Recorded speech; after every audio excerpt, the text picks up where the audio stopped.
Bonjour. Donc moi je vais vous présenter le toucher massage donc aux urgences pédiatriques. Donc je travaille sur Paris, à l'hôpital Crémat-Bicêtre depuis peu de temps. Avant j'étais à l'hôpital Robert Debré où il n'y a que de la pédiatrie. Et là maintenant je fais adulte et pédiatrie. Donc je suis IA des puériculteurs et formateur donc en hypnose médicale et aussi formateur en toucher massage. Voilà, j'ai pas de conflit d'intérêt. Alors je voulais revenir surtout sur ce mot toucher massage, hein, qui est bien sûr une intervention de soins infirmiers, qui est référencée bien sûr dans la classification des soins infirmiers, hein, qui a pour but, c'est sûr, d'atténuer la douleur, hein, le fait de créer du gait de contrôle, d'induire aussi la relaxation à partir du moment où voilà, on fait un toucher massage, hein, il y a une détente, et du coup, ça permet cette relaxation, hein, et d'améliorer aussi la circulation sanguine. Alors, c'est une stimulation tactile, hein, mais non fonctionnelle du tissu cutané. Hein, c'est un toucher à visée de bien-être hein, qui est dans l'arrêté du 31 juillet 2009 relatif au diplôme d'état d'infirmier en annexe 1, hein, ce qui dit que la réalisation de soins visant le bien-être hein, et le soulagement de la souffrance physique hein, et psychologique. Hein. Parce que parfois, il y a juste simplement parfois le stress, c'est pas forcément la douleur. Hein. C'est vrai que actuellement, on a vraiment tous les médicaments pour anticiper les soins douloureux, entre l'EMLA, entre le Méopa, entre d'autres antalgiques. Mais c'est souvent, en pédiatrie, il y a souvent ce stress qu'il faut gérer. Hein. C'est le plus difficile parfois. C'est vrai qu'avec le Méopa, comme disait Charlotte, c'est vrai que c'est beaucoup plus facile parce qu'ils sont désinhibés, mais parfois les enfants, ils ne veulent pas de Méopa. Parfois, ils ont un souvenir très désagréable du Méopa. Donc, voilà, il faut pouvoir faire sans. Hein. Voilà, c'est surtout un toucher aussi relationnel, c'est une façon aussi de communiquer avec l'enfant, hein, c'est tout ce qui est sensoriel. Voilà, donc le toucher massage n'est pas un massage thérapeutique, hein, qui est réservé bien sûr au rôle propre des masseurs kinésithérapeutes. Hein. Voilà, par rapport au niveau tout ce qui est physiologique, hein, il y a une inhibition en fait de la transmission du message douloureux. Hein. Donc comme je vous avais dit, c'est un phénomène du gait control.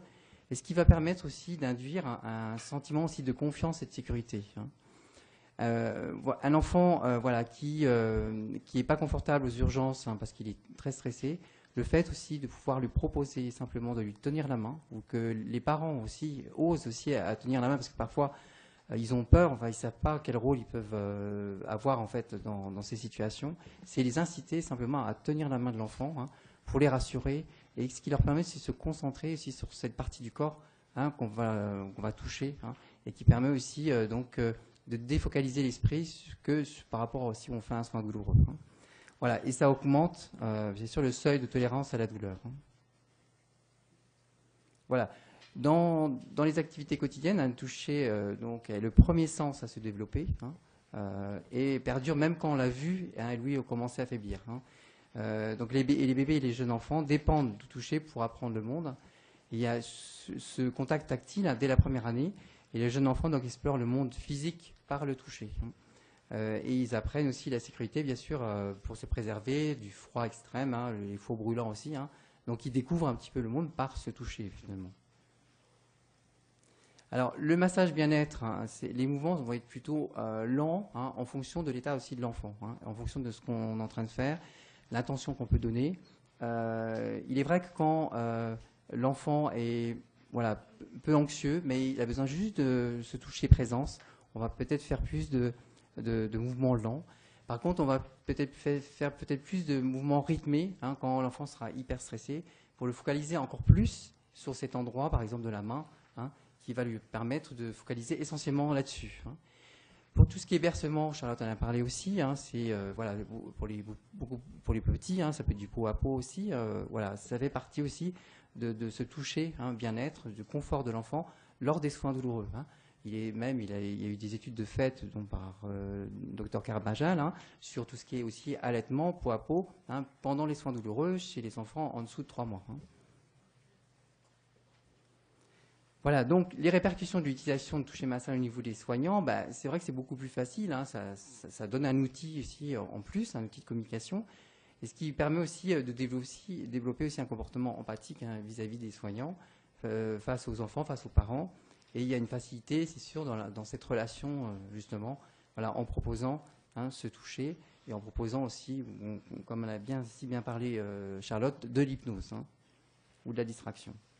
Alors, dans le contexte des urgences, C'est sûr qu'il y a toute cette anxiété aussi des enfants et des parents, parce que c'est un milieu souvent inconnu, avec les blouses blanches. Et souvent on attend des diagnostics, donc il y a beaucoup de stress par rapport aux parents. Et puis il y a aussi, en règle générale, il y a toujours des soins douloureux, il y a toujours une prise de sang ou une pose de cathlon. Donc voilà, c'est tout ça qui va générer du stress. Et du coup, c'est une façon aussi d'aborder aussi l'enfant, aussi d'une façon ludique, parce qu'on peut faire aussi des petits jeux, en le concentrant justement sur une main, en massant la main, et peut-être aussi faire des petits dessins aussi.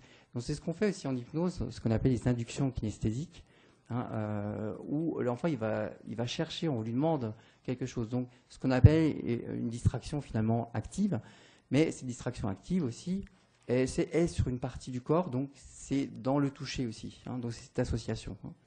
Donc chez les tout petits, il y a 2 sens qui sont vraiment développés, c'est l'audition et tout ce qui est kinesthésique.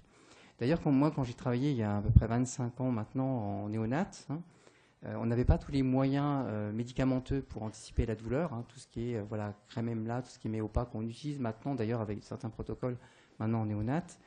Et je m'apercevais quand j'avais le temps de préparer les enfants avant une prise de sang ou avant un soin douloureux, c'est simplement de se poser, d'avoir une voix calme et de pouvoir en même temps les regarder et leur masser la main. En fait, ça changeait complètement les conditions du soin par rapport à quand j'étais pressé parce que j'avais beaucoup de travail et que j'étais sous pression et les conditions n'étaient pas du tout identiques. Donc, d'où l'importance aussi de pouvoir aussi les préparer avant, même par rapport aux petits. Ils sont très sensibles à se toucher. Ça peut être même sur la tempe, ça peut être sur la main. Mais et favoriser aussi, bien sûr, la participation des parents, parce que parfois, on est parfois tout seul et des fois c'est difficile. Mais les parents, c'est de leur donner aussi un rôle. Et ils sont là, ils sont présents, ils touchent leur enfant et c'est primordial. Voilà, donc ces moyens non médicamentés, bien sûr, étant en complémentarité avec les traitements médicamenteux, pour anticiper la douleur des soins, entre autres, le Méopa, on en a parlé, la crème EMLA et autres traitements aussi antalgiques en fonction aussi du soin douloureux, adapter bien sûr les traitements, bien sûr en fonction de l'intensité aussi de la douleur, en fonction du soin. Et c'est vrai que c'est important aussi ça, parce que quand les enfants sont hyper douloureux, aussi bien l'hypnose que le massage qu'on va faire va peut-être atténuer, mais ne va pas marcher à 100%. Parce qu'ils sont tellement submergés par la douleur, par le stress, et cette spirale toujours douleur, anxiété, ça ne va pas marcher. On n'est pas aussi non plus des magiciens. Je pense qu'il y a un moment donné, il faut se poser, il faut s'arrêter, il faut peut-être rediscuter un petit peu des traitements, l'anticipation des traitements, avant de continuer. Voilà, l'efficacité donc, du toucher massage. Donc un effet bien sûr bénéfique aussi bien chez les parents que les enfants. On le voit même en hospitalisation. Quand les parents massent leur enfant, ils ont un autre moyen de communication aussi. Je vois surtout des fois, parfois, par exemple en hémato, où les enfants en fait, sont hospitalisés très longtemps et des fois ils ont du mal aussi à communiquer avec leur enfant parce que il y a tout ce stress aussi autour de cette maladie. Et le fait aussi de leur apprendre justement à utiliser ce toucher massage pour pouvoir rentrer en relation avec leur enfant, en fait, ça leur apporte énormément. Donc le toucher sert à réconforter, aussi à rassurer. Le fait aussi de tenir une main aussi réconforte. Le toucher peut contribuer aussi à soulager la douleur en bloquant les messages de la douleur. Et les signaux du toucher parviennent plus vite au cerveau que les signaux de la douleur. Voilà, en pratique, donc aux urgences, donc proposer, comme je l'ai bien dit jusqu'à maintenant, de tenir la main par un soignant ou les parents. Le massage de main pendant le soin douloureux, qui permet cette focalisation sur une autre partie du corps. Alors je dis la main, mais ça peut être aussi la tempe, au niveau de la tête, ça peut être aussi les pieds, ça dépend aussi ce qui est accessible, bien sûr. Mais aussi en association, bien sûr, comme bien dit Charlotte tout à l'heure, tous les outils de distraction qu'on peut avoir, qui permettent aussi de renforcer justement cet état de défocalisation du soin, d'être finalement en hypnose. Et comme avait dit aussi Charlotte, c'est une utilisation aussi de distraction qui va me permettre aussi à l'enfant d'être plus concentré, d'être surpris à chaque fois. Donc on associe tout ce qui est induction kinesthésique et après en fonction aussi de l'enfant, ce qu'il aime bien, auditif, visuel et d'autres sens que tu as cités. Voilà, ça peut être aussi un dessin dans la main, ça peut être aussi des lettres, on peut faire les prénoms, vous voyez. Donc on se focalise toujours sur une partie du corps et c'est comme si on faisait se toucher, ce massage en même temps. Voilà. Donc en conclusion, je dirais que la toucher présence, c'est un contact chaleureux, hein. C'est rassurant pour les bébés, hein. C'est les enfants et les parents aussi, et le personnel. Le toucher massage ne prend pas forcément beaucoup de temps, mais c'est surtout l'attention qu'on va donner, hein, qu'on va donner à la personne, hein. C'est pour ça que c'est important aussi de pouvoir être deux, hein, pour vraiment que l'enfant sente une présence, sente un toucher, sente une voix, hein, ou quelque chose qui va les focaliser pour avoir l'esprit ailleurs, c'est-à-dire être en dissociation. Voilà, donc j'ai repris une citation de Tiffany Fitz, si vous avez l'occasion de lire son livre qui s'appelle « Le toucher », vous verrez il y a énormément d'études qui ont été faites par rapport à ce toucher-massage, aussi bien pour les douleurs post-opératoires, pour les soins douloureux, pour tout ce qui est pendant la grossesse, pour postpartum, enfin voilà, vous verrez il y a une multitude en fait d'articles, hein, qui sont intéressants. Et elle citait aussi la nature nous a dotés de deux mains, hein, c'est aussi pour que nous puissions nous transmettre du bien-être, hein, de la chaleur et de l'affection. Voilà, merci beaucoup de votre attention.